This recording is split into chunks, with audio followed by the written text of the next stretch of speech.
Hello guys, मैं हूं मनीष वर्मा और आपका स्वागत है हमारे चैनल लर्न ऑफ टेक्नो पर। डियर फ्रेंड, आज ही हमारा इंजीनियरिंग ड्राइंग का सेशन है। इससे पहले भी हमारे इस लेसन की एक क्लास वो हो चुकी है।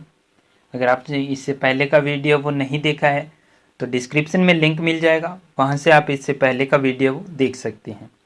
आज हम पढ़ेंगे ट्रायंगुलर के बारे में, यानी कि त्रिभुज के बारे में। कौन से त्रिभुज होते हैं, क्या उनकी डेफिनेशन होती है, एंगल क्या रहता है, और उसके बाद में उनके फ्री हैंड भी देखेंगे। थोड़ी थोड़ी उनकी डिटेल भी देखेंगे कि फ्री हैंड वो किस टाइप से बनाए जाते हैं। ठीक है, क्योंकि एग्जाम में जो आता है इंजीनियरिंग ड्राइंग में वो ज़्यादातर फ्री हैंड बनाने आते हैं, या फिर कोई फिगर दे दिया जाता है, उसकी डेफिनेशन पूछ ली जाती है, उसके नाम पूछ लिए जाते हैं, या फिर कोई डेफिनेशन देकर उसका फिगर हमसे बनवा लिया जाता है।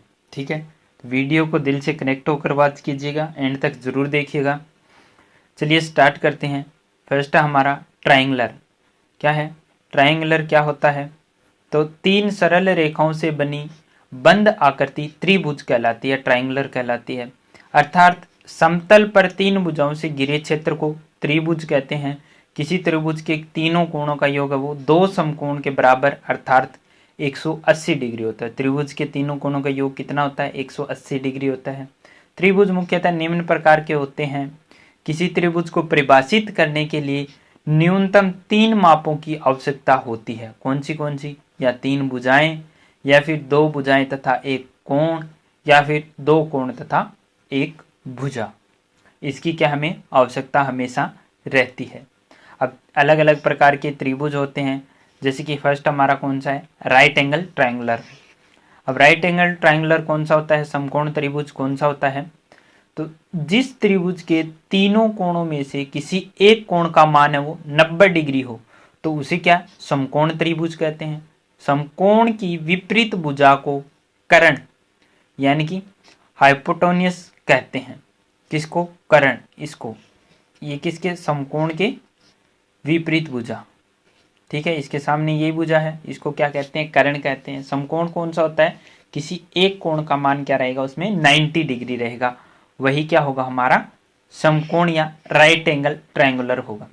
ठीक है, नेक्स्ट है हमारा सेकंड नंबर। इसमें क्या दिया हुआ है? न्यून कोण, एक्यूट एंगल ट्रायंगुलर। न्यून कोण त्रिभुज कौन सा होता है? तो वह त्रिभुज जिसके तीनों कोणों में से प्रत्येक कोण का मान है वो 90 डिग्री से कम होता है उसे न्यून कोण त्रिभुज कहते हैं। प्रत्येक कोण का मान कितना होगा? 90 डिग्री से कम रहेगा। जैसे कि इस रेखा पर अगर इस कोण को देखें तो 90 डिग्री से कम है। इस रेखा पर इस कोण को देखें तो ये भी 90 डिग्री से कम है। इस रेखा पर इस कोण को देखें तो ये भी क्या है? 90 डिग्री से कम है। इसलिए इसको क्या बोलते हैं? Acute angle triangular. ठीक है, नेक्स्ट कौन सा हमारा? नेक्स्ट है डियर फ्रेंड अधिक कोण त्रिभुज, ऑब्ट्यूस ट्रायंगुलर।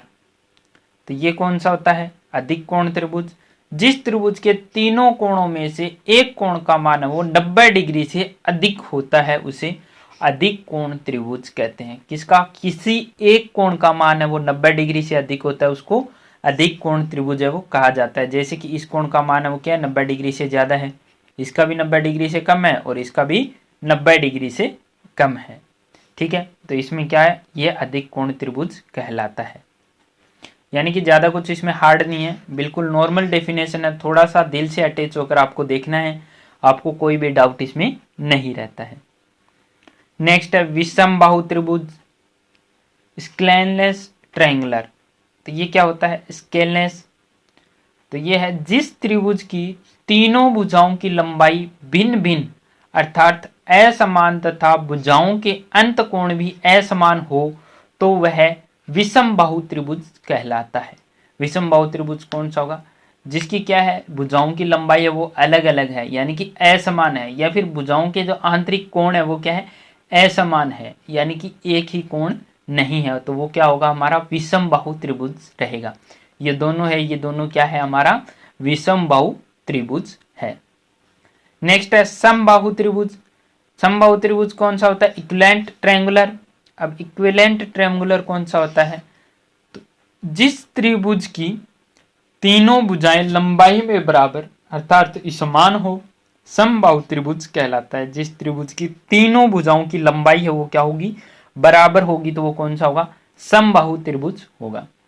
समबाहु त्रिभुज में तीनों कोणों के मान समान होते हैं, अर्थात प्रत्येक कोण है वो 60 डिग्री का होता है। समबाहु त्रिभुज में तीनों कोण होते हैं, उनमें प्रत्येक कोण का मान होगा वो 60 डिग्री होगा। तीनों भुजाओं की जो लंबाई होगी वो भी क्या होगी, हमारी बराबर होगी, तो वो कौन सा होगा, हमारा समबाहु त्रिभुज होता है। जैसे कि हम नीचे फिगर में इसमें देख पा रहे हैं, तीनों कोणों का यह 60 डिग्री है, और जो तीनों भुजाओं की लंबाई है वो भी क्या है, समानांतर है, समान है। नेक्स्ट है समद्विबाहु त्रिभुज। क्या है, समद्विबाहु त्रिभुज। समद्विबाहु त्रिभुज, जिस त्रिभुज में दो भुजाओं की लंबाई समान अर्थात बराबर होती है, समद्विबाहु त्रिभुज कहलाता है। समद्विबाहु त्रिभुज में बराबर भुजाओं के सामने के कोण भी बराबर होते हैं। समद्विबाहु त्रिभुज में क्या होगी, त्रिभुज की दो भुजाओं की लंबाई है वो एक समान आपको मिलेगी, किन्हीं दो भुजाओं की लंबाई, और उन दो भुजाओं के बराबर भुजाओं के सामने के जो कोण होंगे वो भी क्या होंगे, बराबर होंगे। जैसे कि इस भुजा के सामने का कोण कौन सा है, ये, इस भुजा के सामने का कोण कौन सा है, ये है। इन दोनों कोणों का जो मान है जितने डिग्री में है, यानी कि ये अगर 60 है तो ये भी क्या है 60 डिग्री मिलेगा, ये 70 है तो ये भी 70 डिग्री में आपको मिलेगा। ठीक है, आगे देख लेते हैं, आगे इसमें क्या दिया हुआ है।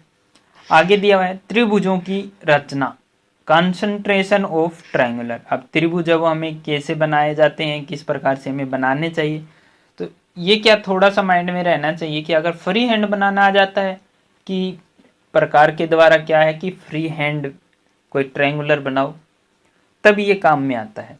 ठीक है, तो इसको थोड़ा थोड़ा देख लेते हैं, ज़्यादा कुछ इंपॉर्टेंट नहीं है इसमें, थोड़ी सी आपको क्या डेफिनेशन इसकी मालूम रहनी चाहिए। तो क्या है, सर्वप्रथम एक रेखा ए बी खींचिए जिसकी लंबाई कितनी है 35 मिलीमीटर की एक भुजा हमने खींच ली। उसके बाद में आगे इसने क्या दिया है, उसके बाद इसने आगे दिया है कंपास में रेखा ए बी के बराबर त्रिज्या लेकर बिंदुओं ए व बी को केंद्र मानते हुए दो चाप खींचिए जो एक दूसरे को बिंदु सी पर काटते हैं। जैसे ये एक भुजा खींची, ए को केंद्र मान के यहाँ पर हमने चाप लगाया, इधर बी को केंद्र मान के यहाँ पर चाप लगाया, ऐसे चाप लगा दिया हमने। यहाँ पर क्या किया, इन्होंने चाप ने काट दिया, ये कौन सा आ गया, सी पॉइंट हो गया। अब बिंदु ए व सी को मिलाने हेतु ए सी व बी व सी को मिलाने हेतु बी सी रेखा खींचिए।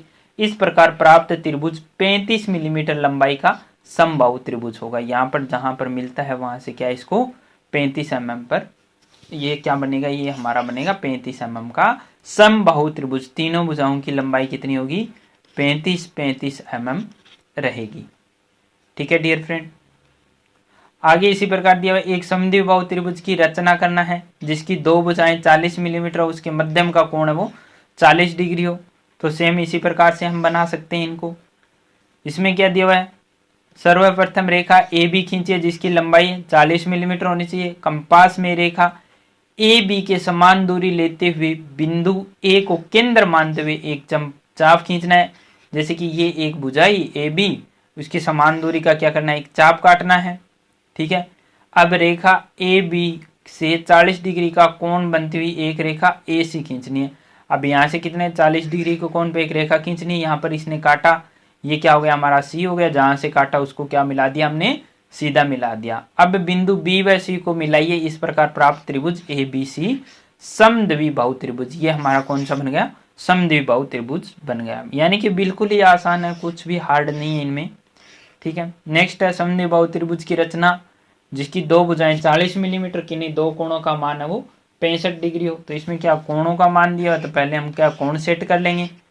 ठीक है, जैसे कि इसमें फिगर में दिखाया हुआ है, कोण सेट करके इसको क्या निकाल सकते हैं। ठीक है, ये अलग अलग प्रकार के दिए हैं, इनको ज़्यादा टाइम वेस्ट करने वाली बात नहीं है, इसमें इतने ज़्यादा भी पूछे भी नहीं जाते हैं गहराई से।